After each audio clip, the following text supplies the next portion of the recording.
the oil business.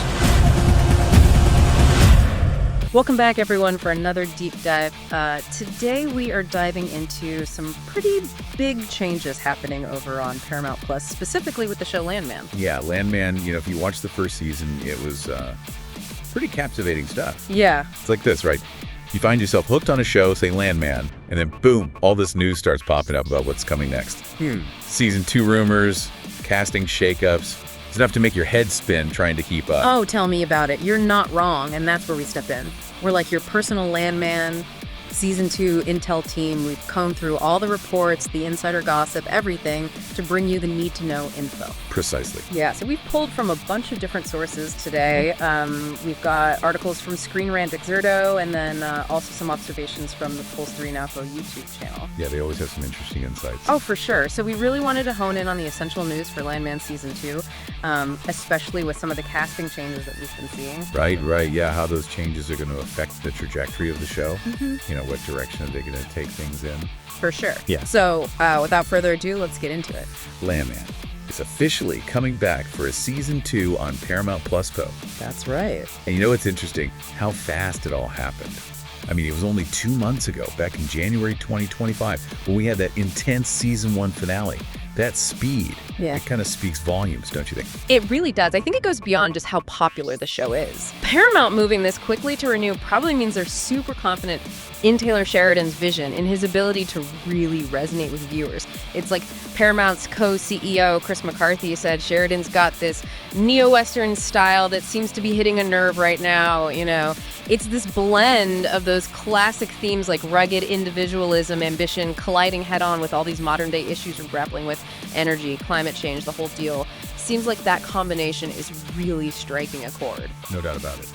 You can't forget Billy Bob Thornton's performance. He was nominated for a Golden Globe for Best Actor. Oh, right. Yeah, that's right. So all of that together, I mean, it just makes perfect sense why they would want to renew it for a second season. Yeah, for sure. And then moving into Season 2, we have some pretty interesting developments in terms of casting. Oh, yeah, some big changes happening. Yeah, so first off, we have a big new addition to the cast. The one and only Sam Elliott is joining Landman for Season 2. And in a main role, no less? Yeah. Details are pretty hush-hush right now. Like, we don't know exactly who he's playing or anything like that. Right, you're right. But it's definitely exciting news. I mean, Sam Elliott, he has that gravitas. He usually embodies these characters that have this really strong moral compass and this deep connection to the land.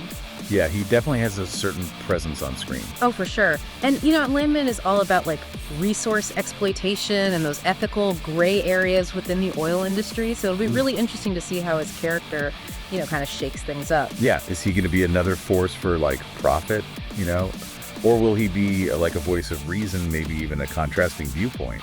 Right, exactly. And I think it's interesting, too, because he starred in the Yellowstone prequel, 1883, which was also a Taylor Sheridan production.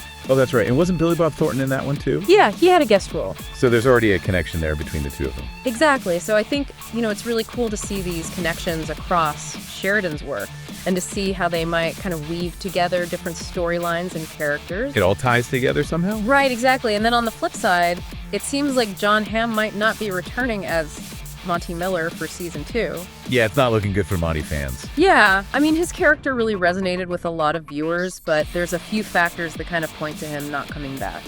Yeah, well, I mean, first of all, his character Monty, he met a pretty definitive end in that Season 1 finale. Yeah, he's not coming back from that one. Yeah, I mean, it doesn't look good. And then also reports indicate that Jon Hamm was only contracted for a single season.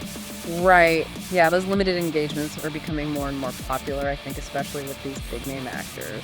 Definitely. And then also on top of all that, Jon Hamm has this new show, Your Friends and Neighbors, that's going to be premiering on Apple TV Plus in April 2025. So busy man. Yeah, super busy. And his obligations to that project could definitely impact his availability for Landman. Yeah, for sure. I mean, even if there was the intention of bringing him back, scheduling could be a nightmare. Yeah, it's sad to see him go. But, like we said before, this does open up a lot of opportunities for new characters and new storylines. For sure, new characters, and expanding the roles of existing characters, actually. Oh, right, like Demi Moore. Exactly, yeah. Demi Moore, who plays Kemi Miller. Yeah. There's been a lot of talk about her having a much bigger role in Season 2. I mean, she had some pretty powerful scenes in Season 1, for sure. Yeah, absolutely. I mean, first of all, there were always plans to kind of flesh out Kami's character more in the second season. Okay. And then also, Demi Moore has had a lot of success recently, especially with awards season and her performance in The Substance. Yeah, she's been killing it. So that definitely adds to the momentum of her character. And, it'll be interesting to see how they incorporate that into the Landman narrative. Right. Well, I mean, when you have a performance that gets that kind of recognition, it Yeah. opens doors and creates opportunities, and that often translates to, more screen time or a deeper exploration of the character. Right, exactly. It gives you more leverage, I guess you could say. Totally. So with all these casting changes, I mean, Sam Elliott coming in, Jon Hamm potentially leaving, and Demi Moore maybe taking on a bigger role, how do you think all this is going to affect season 2's storyline? Yeah, that's the big question, isn't it? Where are they going to take this thing? Yeah, I mean, we know season 1 left us with a lot of unanswered questions and cliffhangers. Oh, yeah. Tons of loose ends. So, what are the consequences of Monty's death? Right. Yeah, how's that going to play out? And then Kami's oil drilling venture, which was already pretty risky. That was kind of like a ticking time bomb waiting to go off. Oh, yeah. I mean, that whole storyline had disaster written all over it.